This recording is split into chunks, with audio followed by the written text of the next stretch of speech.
قلندر اولیاء قلندر اولیاء قلندر اولیاء احد ہینا احد سمندر مقام بھی لا مقام کے اندر احد ہینا احد سمندر. اعوذ باللہ من الشیطان الرجیم. بسم اللہ الرحمن الرحیم. گزشتہ نشست میں ہم نے یہ مطالعہ کیا کتاب لوح و قلم میں کہ کس طرح سے علم جو ہے وہ تمام چیزوں کو وجود بخشتا ہے، یا تمام موجودات جو ہیں وہ اصل میں علم ہے، اور کس طرح علم جو ہے وہ صفات سے ریلیٹڈ ہے، اور صفات جو ہیں وہ تجلیات کی صورت میں ڈسینڈ کرتی ہیں یا نزول کرتی ہیں. تو جب ہم کسی کوئی اسم پکارتے ہیں منہ سے یا ذہن میں دہراتے ہیں تو ایک تجلی جو ہے وہ اس کی حرکت میں آ جاتی ہے، اور وہ تجلی جو ہے وہ اپنی صفت کے ساتھ حرکت میں آتی ہے، اور اسی کو ہم علم کہتے ہیں.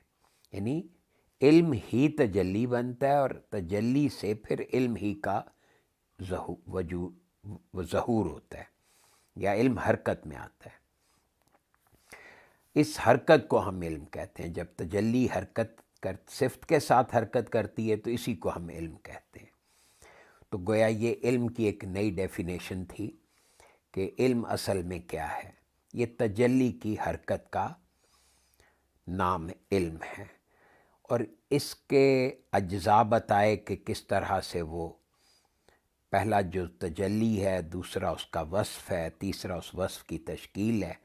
ایک جو ہے وہ لطیفہ اخفیٰ کے اندر نزول کرتا ہے، دوسرا سری میں، اور تیسرا وصف جو ہے اس کی تشکیل لطیفہ قلبی میں ہوتی ہے، اور کس طرح یہ باقی لطائف جو ہیں وہ ان کو ریکارڈ کر لیتے ہیں. یہ ثابت عیان اور جویہ میں علم اور فکر اور پھر عمل ریکارڈ ہوتے ہیں. اور پھر یہ فرمایا کہ بھی تمام کائنات کے جو افراد ہیں اور اجسام ہیں، اجرام ہیں، ان سب کے درمیان ایک مخفی رشتہ ہے، اور کوئی چیز کسی دوسرے کو اپنی طرف دیکھنے سے منع نہیں کرتی.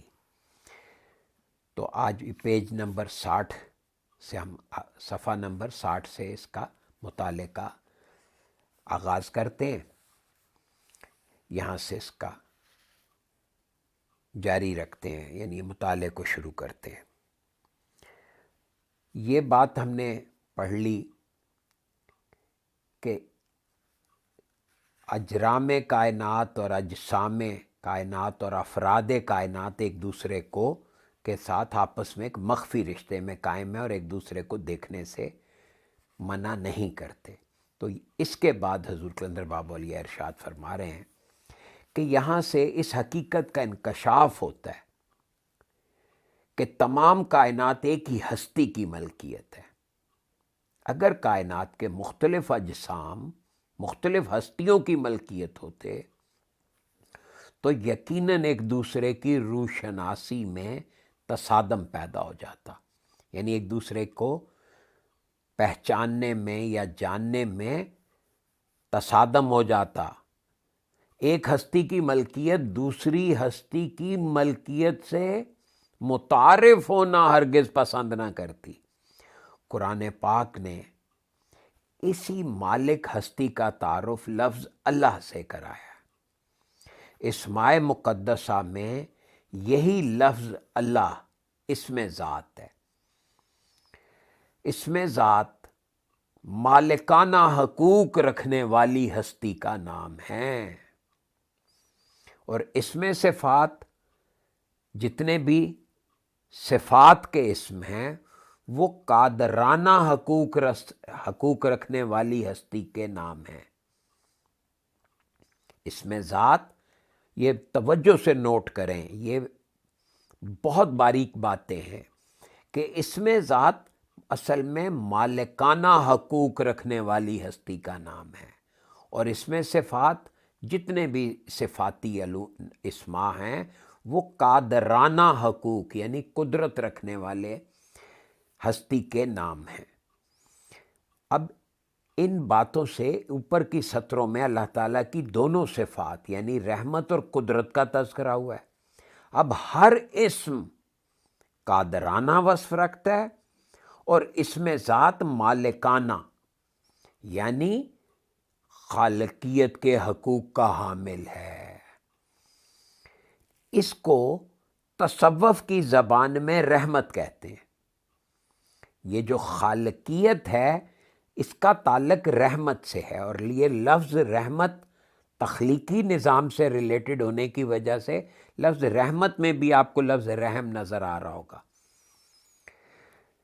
چنانچہ ہر صفت کے ساتھ اللہ تعالیٰ کا قادرانہ اور رحیمانہ وصف لازم آتا ہے، اور یہی دو اوصاف ہیں، یہی دو پراپرٹیز ہیں جو موجودات کے تمام افراد کے درمیان مخفی رشتے کی حیثیت رکھتے ہیں۔ غور کریں، اس میں ذات مالکانہ حقوق اور اس میں صفات قادرانہ حقوق، اور یہ قادرانہ حقوق کو ہی رحیمانہ وصف کہا ہے، اور اسی کو تصوف کی زبان میں رحمت کہا گیا۔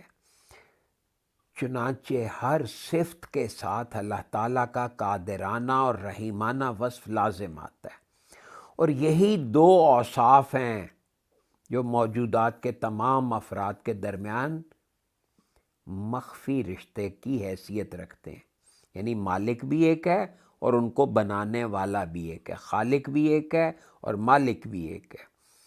یعنی سورج کی روشنی اہل زمین کی خدمت گزاری سے اس لیے انکار نہیں کر سکتی کہ اہل زمین اور سورج ایک ہی ہستی کی ملکیت ہے، اور وہ ہستی مالکانہ حقوق میں حاکمانہ قدرتوں سے بھی متصف ہے، یعنی وہ ہستی مالکانہ حقوق بھی رکھتی ہے اور حاکمانہ قدرتیں بھی رکھتی ہے، یعنی حکم دیتی ہے، اور اس کی رحمت اور قدرت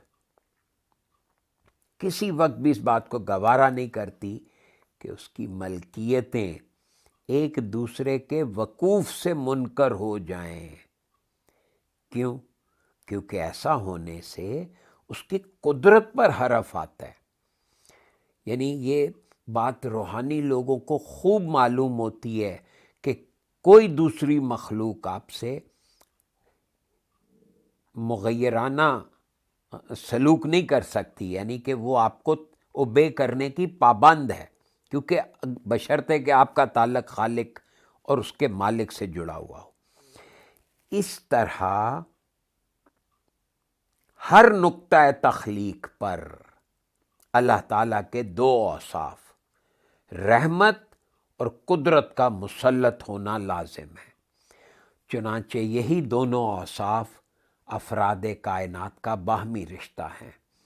دیکھیں ایک بات کو کس طرح مختلف پیرایوں میں بیان کر کر کے حضور قلندر بابا اولیاء ہمارے ذہنوں کو بنا رہے ہیں کہ ہم اللہ رب کریم کی صفت مالکیت یعنی اس کے مالکانہ حقوق اور اس کے قادرانہ اوصاف کو سمجھیں، اور ان دونوں کی وجہ سے مخلوقات آپس میں ایک ہو جائیں۔ اب یہ حقیقت منکشف ہو جاتی ہے، یعنی ان باتوں سے کیا ثابت ہوتا ہے کہ نظام کائنات کے قیام، پھر اس کی ترتیب اور تدوین پر اللہ تعالیٰ کے دو اسماء کی حکمرانی ہے، یعنی پوری کائنات کے قیام، ترتیب اور تدوین۔ قیام یعنی اس کو قائم کرنا، ترتیب کہ کس ترتیب سے وہ آگے پیچھے چلیں گے، پہلے زمین بنے گی تو پھر اس پہ پانی آئے گا تو پھر اس پہ پودے اگیں گے، یہ ایک ترتیب ہے۔ اور پھر تدوین کے بیچ میں آپ ایڈیٹنگ کرتے ہیں. تو یہ اس سارے نظام کائنات کے قیام، ترتیب اور تدوین پر یہ ایک ایک لفظ امپورٹنٹ ہے. اللہ تعالیٰ کے 2 اسماء کی حکمرانی ہے. ایک اسم اللہ اور دوسرا اسم قدیر. قدیر میں نے قدرت رکھنے والا. ایک قادر ہے اور ایک قدیر ہے. قادر قدرت رکھنے والا اور قدیر قدرت کا استعمال کرنے والا. یہ تمام اسماء صفات میں سے ہر اسم ان دونوں اسماء کے ساتھ منسلک ہے. اگر ایسا نہ ہوتا تو افراد کائنات ایک دوسرے سے روشناس نہیں رہ سکتے تھے اور نہ ان سے ایک دوسرے کی خدمت گزاری ممکن تھی. اس میں ذات کے حوالے سے اب ہم لفظ اللہ یعنی اس میں ذات کے موضوعات کا تذکرہ کریں گے. اب ذرا اللہ تعالیٰ کا جو اسم میں ذات ہے اللہ، اس کا تذکرہ کرنے لگے ہیں.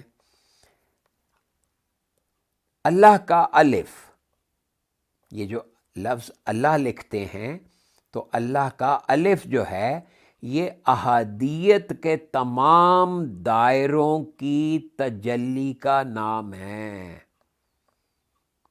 یعنی الف لام لام ہے جو ہے اس میں ہر حرف ایک معنی رکھتا ہے، اور انہوں نے باقی دیگر حروف کے معنی نہیں بتائے، لیکن اس ایک لفظ کی وضاحت کی ہے تاکہ ہمارے ذہن تیار ہو سکیں.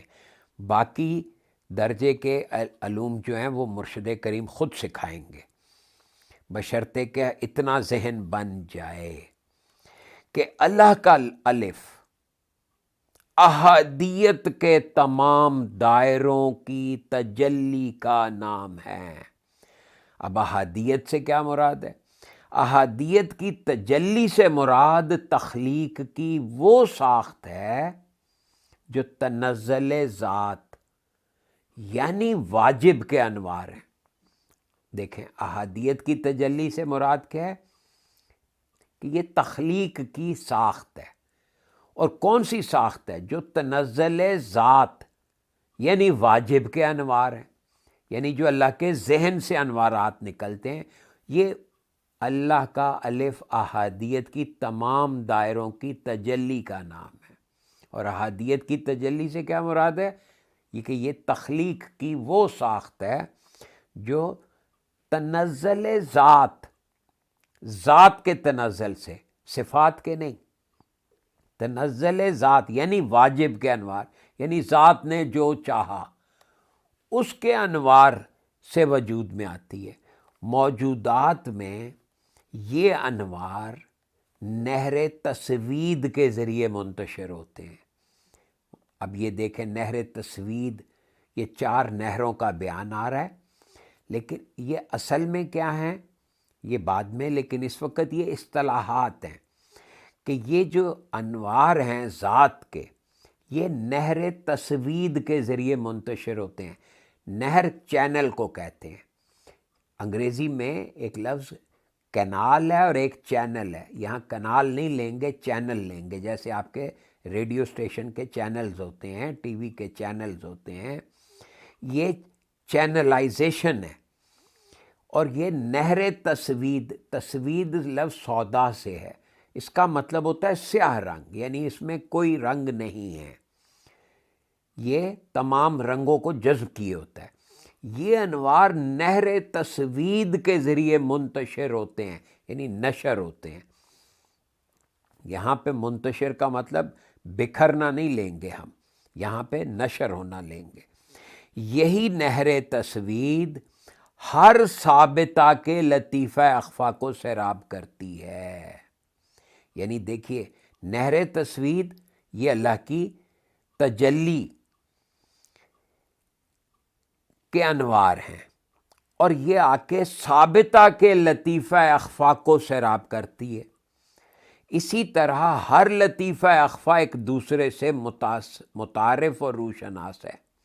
یہ وجہ ہے کہ ہر لطیفہ اخفا دوسرے سے متعارف اور روشناس ہے۔ بعض لوگ آپس میں ملتے ہیں تو ایک دوسرے سے ایسے انہیں اجنبیت کا احساس نہیں ہوتا، یا وہ کچھ وقت کے ساتھ متعارف، روشناسی اور انسیت تک پیدا ہوتی ہے، وہ اس وجہ سے ہوتی ہے کیونکہ ہر ثابتہ کے اندر اللہ کی تجلی، احادیت کی تجلی، یعنی تنزل ذات کے انوار جو ہیں وہ اس کے ثابتہ کے لطیفہ اخفا کو سیراب کر رہے ہوتے ہیں۔ کائنات کے ان زیرو افراد میں جن میں لطیفہ اخفا موجود ہے، یعنی یہ لطیفہ اخفا یہاں پہ بتا دوں کہ یہ صرف انسانوں میں ہوتا ہے، باقی زیرو افراد میں اخفا نہیں ہوتا، انسان صرف انسان میں ہوتا ہے، اور وہ سب کے سب نہر تسوید کے ذریعے اس مخفی رشتے میں ایک دوسرے سے منسلک اور ایک دوسرے سے روشناس ہیں۔ یہی وہ بنیاد ہے جس کے ذریعے ہم موجودات کی ہر چیز کو جانتے ہیں۔ نہر تسوید کے لطیف انوار ہی وہ شعاعیں ہیں، دیکھا یہاں صاف بتا دیا کہ یہ ریز ہیں، شعاعیں ہیں جو انسان، جنات اور زیرو افراد کے حافظے کا کام دیتی ہیں، یعنی کہ یہ شعاعیں ہمارے لیے میموری سسٹم کا کام کر رہے ہیں کیونکہ یہ کنیکٹڈ ہیں اللہ کے پروگرام کے ساتھ۔ انہی شعاعوں میں موجودات کا پورا ثبت میں نے یعنی ریکارڈ جو ہے وہ وہاں پہ ثبت ہوا ہے، چھپا ہوا ہے ایک طرح کا۔ انہی شعاعوں میں موجودات کا پورا ثبت ہے۔ جب ہم کسی چیز کو یاد کرنا یا جاننا چاہتے ہیں تو یہی شعاعیں حرکت کر کے عیان اور عیان سے جویہ میں منتقل ہو کر ہمارا شعور بنتی ہیں۔ اب یہ آپ کو ثبت سے ثابتہ سمجھ آ گیا ہوگا کہ انہی شعاعوں میں موجودات کا پورا ثبت، اور بریکٹ میں بتا دیا کہ ریکارڈ کو کہتے ہیں۔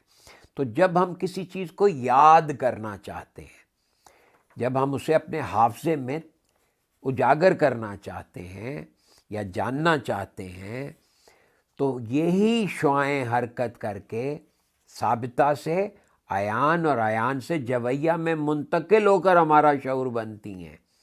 یہ بہت شروع میں اس کتاب کے آغاز میں حضور قلندر بابا اولیاء نے تحت لاشعور اور شعور کی وضاحت کی تھی۔ اور ہم کسی بھولی ہوئی چیز کو یا جانی ہوئی چیز کو اپنے شعور میں محسوس کر لیتے۔ اس حقیقت کے ذریعے اس بات کی وضاحت ہو جاتی ہے کہ انسان کے لطیفہ اخفا میں ازل سے ابد تک کی تمام معلومات کا ذخیرہ محفوظ ہے۔ اب دیکھیے ایک ایک سٹیپ کس طرح واضح کرتے چلے جا رہے ہیں کہ یہ کیسے ہوتا ہے۔ یہ چیز آپ کو کہیں کسی اور علم کے جاننے والے نے اتنی ڈیٹیل سے اور اتنی ایکوریسی سے نہیں بتا سکتا جس قدر حضور قلندر بابا اولیاء بتا رہے ہیں۔ اسی لیے اس کتاب کو الہامی دستاویز کہا گیا ہے۔ یعنی جس چیز کو ہم اپنے شعور میں محسوس کرتے ہیں اس سے یہ ثابت ہوتا ہے کہ انسان کے لطیفہ اخفا میں ازل سے ابد تک کی تمام معلومات کا ذخیرہ محفوظ ہے۔ اگر وہ اس ذخیرے سے استفادہ کرنے کی مشق کر لے، شرط کیا ہے؟ مشق، تو مختلف زمانوں کے مختلف واقعات، حادثات اور معلومات اخفا کی شعاعوں سے فراہم کر سکتا ہے۔ اس کے لیے ذہن کی ٹیوننگ ہونا اور اس کو ان فریکوینسیوں کے ساتھ ٹیون ان کرنا کتنا ضروری ہے، اور یہ بہت ریگرس قسم کی مشقیں ہوتی ہیں. ان کا خواب دیکھنا تو بہت اچھی بات ہے، لیکن کرنے کی کوشش بغیر کسی کی نگرانی کے اور کسی صاحب علم کی نگرانی کے بغیر نہیں کرنی چاہیے.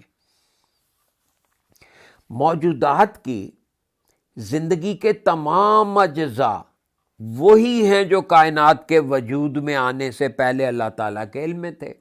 یہ بات بار بار سامنے آ رہی ہے کہ موجودات کی زندگی کے تمام اجزاء، یعنی زندگی کچھ اجزاء کا مجموعہ ہے، اور وہ کب وجود میں آئے؟ کائنات کے وجود میں آنے سے پہلے اللہ کے علم میں تھے. اب یہ سمجھنا ضروری ہے کہ موجودات کے تمام اجزاء ترکیبی وہی ہو سکتے ہیں جو پہلے سے اللہ تعالیٰ کے ذہن میں موجود تھے. انہی اجزاء ترکیبی کے ایک قانون کے انہی اجزاء ترکیبی کا ایک قانون کے تحت مرتب ہونا، یہ بقا اور حیات کی شکل میں رونما ہوا.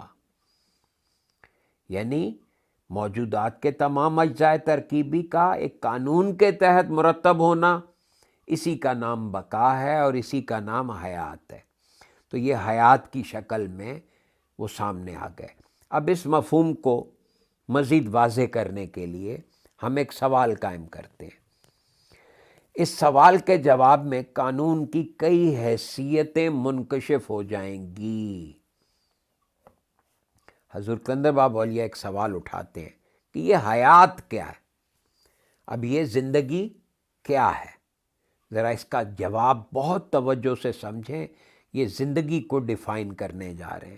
جواب: مثلا اللہ تعالیٰ کے ذہن میں انسان اور انسان کی شکل و صورت اسی طرح موجود تھی جس طرح انسان بحالت موجودہ پیدا ہو کر بالغ قد و خال حاصل کر کے ایک عمر تک ایک خاص مظہر کی حیثیت میں زندگی بسر کرتا ہے. اب اس مثال کی وضاحت اس طرح کی جاتی ہے کہ انسان کی ذات ایک حرکت ہے. یہ اکثر سوال پوچھتے ہیں ذات کسے کہتے ہیں؟ جواب اس میں یہ صاف لکھا ہے کہ ذات ایک حرکت ہے، اور وہ حرکت اللہ تعالیٰ کے حکم سے شروع ہوتی ہے، اور اس حرکت کے آگے ہزاروں اجزاء ہیں، اور ان اجزاء میں سے ہر چیز ایک حرکت ہے. گویا انسان کی ذات لاشمار حرکتوں کا مجموعہ ہے. غور کیجئے ذرا کہ ایک ایسی حرکت جو اللہ تعالیٰ کے حکم سے شروع ہوتی ہے اور لاشمار حرکتوں کا مجموعہ ہوتی ہے، اور پھر لاشمار حرکتیں کرتی بھی ہے. جب انسان نے اپنی زندگی کی پہلی حرکت کی تو اس حرکت کی ابتدا کو الگ اور اس کی انتہا کو الگ مظہر بننے کا موقع ملا. ابتداً جو حرکت وقوع میں آئی وہ خالقیت کی صفت کی مظہر تھی. یعنی جب زندگی حرکت میں آتی ہے تو اس کے دو حصے ہو گئے، ایک ابتدا اور ایک انتہا. جو پہلی حرکت ہے وہ اللہ کی صفت خالقیت کی مظہر ہے. وہ حرکت ابتدائی مراحل سے گزر کر تکمیل تک پہنچتی ہے. اب پہلا جز ابتدائی حرکت ہوا اور دوسرا جز اس کی تکمیل ہوئی. اب یہ دونوں اجزاء مل کر حیات انسانی کی ایک تمثیل بن گئے. تمثیل یعنی ایک مثال بن گئے، شکل بن گئی. اس حرکت کے فوراً بعد حیات انسانی کی دوسری حرکت شروع ہو گئی، پھر اس کی بھی تکمیل ہوئی. اب یہ دونوں تمثیلیں ہوئیں. اب پہلی تمثیل ایک ریکارڈ تھی، دوسری تمثیل وہ بھی ایک جداگانہ ریکارڈ کی حیثیت رکھتی ہے. پہلی تمثیل کا ریکارڈ اگر محفوظ نہ ہوتا تو زندگی کی پہلی حرکت جو زندگی کا ایک جزو ہے فنا ہو جاتی. اسی طرح دوسری تمثیل کا ریکارڈ نہ رہتا تو دوسری حرکت فنا ہو جاتی. اور اگر فنائیت کا یہ سلسلہ جاری رہتا تو زندگی کی ہر حرکت جیسے ہی وقوع میں آتی ویسے ہی فنا ہو جایا کرتی. تو اس طرح کسی انسان کی تمام زندگی کی نفی ہو جاتی، اور پھر کسی طرح بھی ہم زندگی کو زندگی نہیں کہہ سکتے تھے. یعنی دیکھیے، زندگی جب شروع ہوتی ہے تو اس کا ایک ابتدا ہوتی ہے، پھر اس کی تکمیل ہوتی ہے، پھر وہ مزید حرکت کرتی ہے. اگر پہلی حرکت کا ریکارڈ نہ رہے تو دوسری حرکت کہاں سے وجود میں آئے گی؟ وہ تو اب اسے اگر آپ سیل ڈویژن پہ لیں کہ جب زائگاٹ 1 سے 2 بنتا ہے، اگر پہلا زائگاٹ ہی ختم ہو جائے تو دوسرا زائگاٹ کہاں سے بنے گا، یا دوسرا سیل کہاں سے بنے گا؟ جب ایک سیل کی ڈویژن ہوتی ہے تو یہ جو حرکتیں ہیں یہ ایک کے بعد دوسرا، یہ پہلے کا ریکارڈ دوسرے لمحے میں، ایک لمحے میں جو کچھ حرکت ہوتی ہے اس کا ریکارڈ بن گیا. وہ ریکارڈ دوسرے لمحے میں اگر ٹرانسفر نہ ہو تو یہ حرکتیں جاری نہیں رہ سکتی. تو اس طرح زندگی کی نفی ہو جاتی، تو پھر تو ہم کسی طرح بھی زندگی کو زندگی نہیں کہہ سکتے تھے. اس لیے ضروری ہوا کہ زندگی کی ہر حرکت محفوظ رہے. یہ نقطہ نوٹ کریں، زندگی کی ہر حرکت اللہ تعالیٰ کی صفت خالقیت کے تحت واقع ہوتی ہے، یعنی صفت خالقیت کی حدود میں ظاہر ہوئی. اب اس حرکت کا محفوظ رہنا اللہ تعالیٰ کی کسی ایسی صفت میں ممکن تھا جو احاطہ کر سکتی ہو اور حفاظت کی صلاحیت رکھتی ہو. چنانچہ لازم ہو گیا کہ جو حرکت صفت خالقیت کے تحت شروع ہوئی تھی اس کی تکمیل صفت قدرت کی حدود میں ہو. یہ دیکھیں کس طریقے سے صفت خالقیت اور صفت قدرت کو ایک اور زاویے سے حضور قلندر بابا اولیاء نے واضح کر دیا. فرماتے ہیں کہ اب ہر حرکت کے لیے لازم ہو گیا کہ وہ صفت خالقیت یعنی رحمت کی حدوں میں شروع ہو اور صفت مالکیت یعنی صفت قدرت کی حدوں میں تکمیل پذیر ہو. اس اصول سے یہ ظاہر ہو جاتا ہے کہ رحمت اور قدرت کے سائے میں ہی حرکت وجود پا سکتی تھی. ان دونوں صفات کا سہارا لیے بغیر حرکت کا وجود ناممکن ہے. اس بیان سے یہ ثابت ہو جاتا ہے کہ زندگی رحمت اور قدرت کا مجموعہ ہے. یہ ذرا زندگی کی ڈیفینیشن پڑھیں اور سر دھنیں کہ زندگی رحمت اور قدرت کا مجموعہ ہے. اب اگر اس کو ہم محض عقیدت سے پڑھیں تو وہ آپ کی مرضی، لیکن اگر سمجھ کے پڑھیں تو آپ کو بتا دیا کہ رحمت اور قدرت سے کیا مراد ہے اور کس طرح سے زندگی رحمت اور قدرت کا مجموعہ بنتی ہے. پورا میکانزم حضور قلندر بابا اولیاء نے واضح کر دیا. اس بیان سے ثابت ہو جاتا ہے کہ زندگی رحمت اور قدرت کا مجموعہ ہے، اور اللہ تعالیٰ کی جس قدر صفات ہیں ان میں سے ہر صفت کے ساتھ رحمت اور قدرت کا جذب ہونا یقینی ہو. یعنی ہر صفت کے ساتھ، کیونکہ زندگی ہے تو ہر صفت کے ساتھ رحمت اور قدرت کا جذب ہونا یقینی ہے. الف جن انوار کا نام ہے ان کو تصوف کی زبان میں سر کہتے ہیں. سر میں نے راز. سر وہ انوار ہیں جو اپنی لطافت کی وجہ سے اعلیٰ ترین شہود رکھنے والوں کو نظر آتے ہیں، اور یہی وہ انوار ہیں جو نہر تسوید کے ذریعے موجودات کو سیراب کرتے ہیں. انہی انوار کے ذریعے سالک اللہ تعالیٰ کی معرفت حاصل کرتا ہے. اگر کوئی سالک اللہ تعالیٰ کی معرفت حاصل کرنا چاہتا ہے تو اس کو نہر تسوید تک پہنچ کر، یعنی اپنے اخفا سے لطیفہ اخفا سے نہر تصوید کو ایکسپلور کرنا پڑتا ہے۔ تو نہر تجرید، نہر تشہید اور نہر تظہیر، ان تین نہروں کے انوار معرفت ذات تک نہیں پہنچا سکتے، یعنی کہ اسے ذات کی معرفت نہیں حاصل ہو سکتی، صفات کی حاصل ہو سکتی ہے۔ ذات کی معرفت حاصل کرنے کے لیے یہ ضروری ہے کہ سالک ان انوار کی معرفت حاصل کرے جن کا نام الف ہے۔ لوح محفوظ کا قانون یہ ہے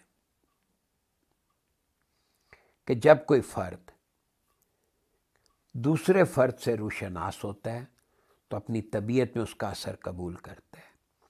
اس طرح دو افراد میں ایک فرد اثر ڈالنے والا اور دوسرا فرد اثر قبول کرنے والا ہوتا ہے۔ اصطلاحاً ہم دونوں میں سے ایک کا نام حساس اور دوسرے کا نام محسوس رکھتے ہیں۔ یہ حساس اور محسوس کا، حساس جو ہوتا ہے وہ محسوس کا اثر قبول کرتا ہے اور مغلوب کی حیثیت رکھتا ہے۔ مثلاً جب زید محمود کو دیکھتا ہے تو محمود کے متعلق اپنی معلومات کی بنا پر کوئی رائے قائم کرتا ہے۔ یہ رائے محمود کی صفت ہے جس کو بطور احساس زید اپنے اندر قبول کرتا ہے۔ اب یہاں پہ ایک بات اور سمجھ لیجئے کہ لفظ احساس دو معنوں میں استعمال ہوا ہے، ایک جگہ ریئلائزیشن اور دوسری جگہ فیلنگ۔ تو یہ کسی چیز کو کا احساس کرنا اس کی ریئلائزیشن کہلاتا ہے، اور کہیں پہ یہ احساس اس کو فیل کرنے کے معنوں میں آتا ہے، یعنی محسوسات کا دخل شروع ہو جاتا ہے۔ تو جب ہم کسی کو دیکھتے ہیں تو ایک حساس ہوتا ہے اور دوسرا جس کو محسوس کیا جا رہا ہے اسے محسوس کا ہے۔ تو حساس جو ہے وہ محسوس کا اثر قبول کرتا ہے اور اصل میں مغلوب کی حیثیت رکھتا ہے، یعنی اس پہ اس کا اثر غالب ہو جاتا ہے۔ پھر مثال دیے، جیسے زید محمود کو دیکھتا ہے تو محمود کے متعلق اپنی معلومات کی بنا پر، جو بھی معلومات اس کو جیسے بھی حاصل ہوئی ہوں، ان کی بنا پر کوئی رائے قائم کرتا ہے، یعنی ایک ظاہری درجے میں یا باطنی سطح پہ معلومات۔ یہ رائے جو ہے یہ محمود کی صفت ہے جس کو بطور احساس زید اپنے اندر قبول کرتا ہے، یعنی ایز اے ریئلائزیشن۔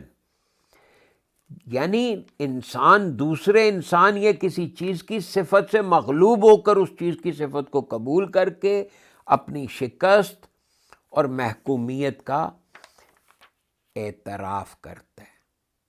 یہاں آ کر انسان، حیوانات، نباتات، جمادات سب کے سب ایک ہی قطار میں کھڑے نظر آتے ہیں اور انسان کی افضلیت گم ہو کر رہ جاتی ہے۔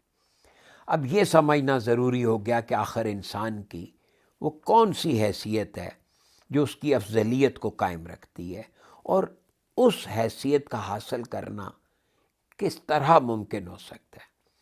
انبیاء کرام اس حیثیت کو حاصل کرنے کا اہتمام اس طرح کیا کرتے تھے کہ وہ جب کسی چیز کے متعلق سوچتے تو اس چیز کے اور اپنے درمیان کوئی رشتہ براہ راست قائم نہیں کرتے تھے۔ حضور قلندر بابا اولیاء یہاں پہ انبیاء کرام کی طرز فکر کی وضاحت کر رہے ہیں۔ میرے مطالعے میں اس سے پیشتر کسی کتاب میں یہ بات نہیں بیان کی گئی کہ انبیاء کرام کی طرز فکر کیا ہوتی تھی۔ جب کوئی بیان ہوگا تبھی اس کو ہم اپنا سکیں گے۔ تو یہاں پہ کتنی آسانی سے انہوں نے اس کو دستیاب کر دیا کہ انبیاء کرام کی سوچ کیا ہوتی تھی کہ جب وہ کسی چیز کے متعلق سوچتے تو اس چیز کے اور اپنے درمیان کوئی رشتہ براہ راست قائم نہیں کرتے تھے۔ ہمیشہ ان کی طرز فکر یہ ہوتی تھی کہ کائنات کی تمام چیزوں کا اور ہمارا مالک، لفظ دیکھیں، مالک اللہ تعالیٰ ہے، کسی چیز کا رشتہ ہم سے براہ راست نہیں ہے، بلکہ ہم سے ہر چیز کا رشتہ اللہ تعالیٰ کی معرفت ہے۔ یعنی کیئر آف اللہ ہے، اللہ تعالیٰ کی وجہ سے ہے۔ رفتہ رفتہ ان کی یہ طرز فکر مستحکم ہو جاتی تھی اور ان کا ذہن ایسے رجحانات پیدا کر لیتا تھا کہ جب وہ کسی چیز کی طرف مخاطب ہوتے تھے تو اس چیز کی طرف خیال جانے سے پہلے اللہ تعالیٰ کی طرف خیال جاتا تھا، انہیں کسی چیز کی طرف توجہ دینے سے پیشتر یہ احساس عادتاً ہوتا تھا، یعنی اتنی پریکٹس ہوتی تھی کہ اس کی عادت ہو جاتی تھی اسے ریئلائزیشن کی کہ یہ چیز ہم سے براہ راست کوئی تعلق نہیں رکھتی، اس چیز کا اور ہمارا واسطہ محض اللہ تعالیٰ کی وجہ سے ہے۔ پیچھے استغنا کا چیپٹر بھی گزرا ہے، وہاں پہ بھی اسی بات کا اشارہ تھا، یہاں پہ اس بات کو واضح کر دیا کہ ہمارے اندر ایک ریئلائزیشن ہونی چاہیے اور وہ بھی ہیبیچول ہونی چاہیے، عادتاً ہونی چاہیے کہ کسی بھی چیز کا ہم سے کوئی تعلق نہیں ہے، ذہن اتنا اس چیز سے خالی رہے۔ حضور کلندر بابا اولیاء فرماتے ہیں جب ان کی یہ طرز فکر ہوتی تھی تو ان کے ذہن کی ہر حرکت میں اللہ تعالیٰ کا احساس ہوتا تھا۔ ظاہر ہے جب یہ طرز فکر ہوگی تو ان کے ذہن کی ہر حرکت میں اللہ تعالیٰ کی ریئلائزیشن ہوتی تھی، احساس ہوتا تھا، اللہ تعالیٰ ہی بحیثیت محسوس کے ان کا مخاطب اور مد نظر قرار پاتا تھا، اور قانون کی روح سے اللہ تعالیٰ کی صفات ہی ان کا احساس بنتی تھیں، فیلنگز بنتی تھیں۔ چنانچہ رفتہ رفتہ یہ مسلسل پریکٹس ہوتی تھی، رفتہ رفتہ اللہ تعالیٰ کی صفات ان کے ذہن میں ایک مستقل مقام حاصل کر لیتی تھی، یا یوں کہنا چاہیے کہ ان کا ذہن اللہ تعالیٰ کی صفات کا قائم مقام بن جاتا تھا۔ یہ مقام حاصل ہونے کے بعد ان کے ذہن کی ہر حرکت اللہ تعالیٰ کی صفات کی حرکت ہوتی تھی۔ اب ذات کیا ہے؟ حرکات کا مجموعہ ہے، اور جب وہ اللہ تعالیٰ کی طرف رجوع رکھنے کی عادت مبتلا ہو جائے تو ذہن کی پھر ہر حرکت اللہ تعالیٰ کی صفات کی حرکت ہوتی ہے، اور اللہ تعالیٰ کی صفات کی کوئی حرکت چونکہ قدرت اور حاکمیت کے وصف سے خالی نہیں ہوتی، چنانچہ ان کے ذہن کو یہ قدرت حاصل ہو جاتی ہے، حاصل ہوتی تھی کہ وہ اپنے ارادوں کے مطابق موجودات کے کسی ذرے، فرد یا کسی ہستی کو حرکت میں لا سکتے تھے۔ اس جملے کو بار بار سمجھے، یعنی لگاتار اللہ کی طرف متوجہ رہنے سے، اس کی عادت بن جانے سے ان کے ذہن کو یہ قدرت حاصل ہو جاتی تھی کہ پھر ان کے ارادوں کے ساتھ چیزیں حرکت کرتی تھی۔ بسم اللہ شریف کی باطنی تفسیر اسی بنیادی سبق پر مبنی ہے۔ اولیاء کرام میں اہل نظامت کو اللہ تعالیٰ کی طرف سے یہی ذہن عطا کیا جاتا ہے۔ اہل نظامت ایڈمنسٹریشن کے لوگ جو ہیں، کائناتی ایڈمنسٹریشن چلانے والے لوگوں میں جن اولیاء کرام کو اللہ تعالیٰ کی طرف سے یہ ذہن عطا کیا جاتا ہے، اور قرب نوافل والے اولیاء کرام اپنی ریاضت اور مجاہدوں کے ذریعے اسی ذہن کو حاصل کرنے کی کوشش کرتے ہیں۔ میرا خیال ہے یہاں رک جاتے ہیں۔